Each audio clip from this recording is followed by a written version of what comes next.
Civil War was a conflict between the Kingdom of Nepal and the Communist Party of Nepal between 13th February 1996 to 21st November 2006, lasting over 10 years.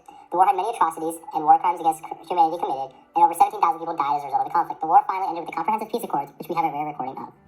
Thank you for agreeing to be here at the Comprehensive Peace Accord. We shall start now, beginning with the demands and motivations of the Maoist rebels, represented by Pushpa Kamal Dahal or Thomas Louis. We want to have a social and economic transformation of Nepal. The democratic and capitalist government is extremely weak and needs transformation.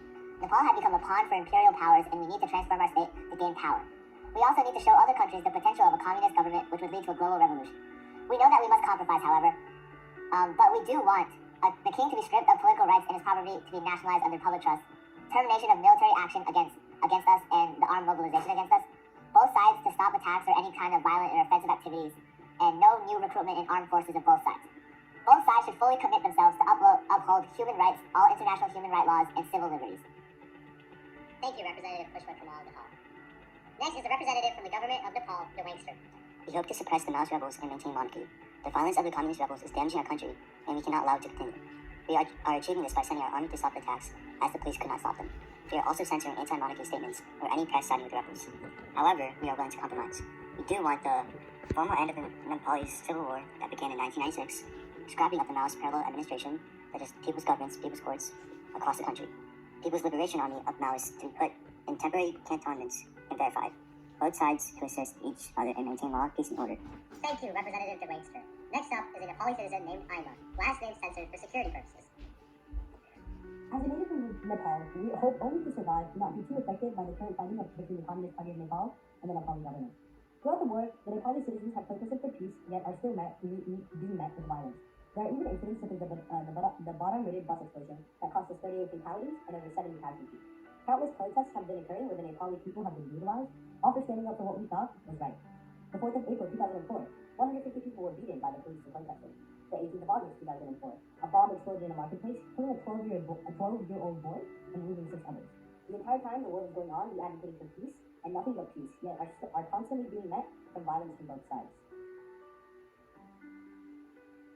The war impacted me and the war has been impacting my fellow citizens and I very harshly. Men, women, and even children are being ruthlessly killed by the Maoists and the government, and many of us have been displaced.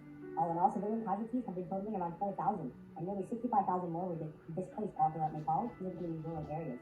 Even today, Nepali citizens struggle with the aftermath of the civil war, and some unable to afford proper food, clothing, or shelter. The economy has not recovered, and the health of our people is still compromised to this day. As I said before, thousands of our people protested, and thousands of our people were killed. All we want is peace. Thank you very much, Citizen Aima. Thank you all for your willingness to be here. After listening to what you all have to say and what you want from this treaty, the major parts of the treaty are as follows. First, hey there guys, it's your global friendly CIA director, and today I'm coming back at you with some new facts about the Nepali Civil War and Q&A. Our first question is, looking back on this conflict in the context of the Cold War, what strikes you as important to mention to our audience about the global situation before and after? The Nepali Civil War was not just between Nepali rebels and the Nepali government. Many other countries, such as India, Pakistan, Belgium, United Kingdom, and the United States were involved. The United States especially trained large amounts of loyal Nepali soldiers and provided large amounts of weaponry and support. At the same time, communist parties in neighboring countries such as Sri Lanka and India also supported the Maoist rebels. The countries supporting the Nepali government had a wide range of reasons to do so. Chinese supported because they wanted a nation next to Tibet, a critical area for them to be stable. India supported Nepal because they wanted an area that borders them, the borders of India might well not exist, to also be stable. Western countries supported them on the basis that they were fighting a group called Maoists, and Western nations don't like communists, so America. Speaking of the larger picture, what were some of the long-term impacts on said powers, and were there any? Saying that there were long-term impacts on these powers would be a bit inaccurate. However, you could say that the Nepali Civil War did affect the geopolitical situation, and is an illustrated example. For example, $500 million grant from the U.S. for energy purposes was blocked on the grounds that it was American imperialism.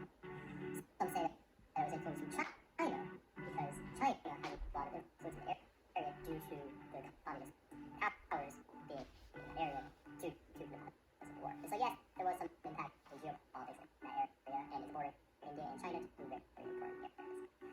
What additional information do I think I should provide? I think the peace talks that kept on failing are important to mention. Multiple ceasefires in 2001, 2003, 2005, 2006 were tried and kept on failing. King Jayendra tried to come up with a coalition of parties, and that fell through at the end of the war. I think there were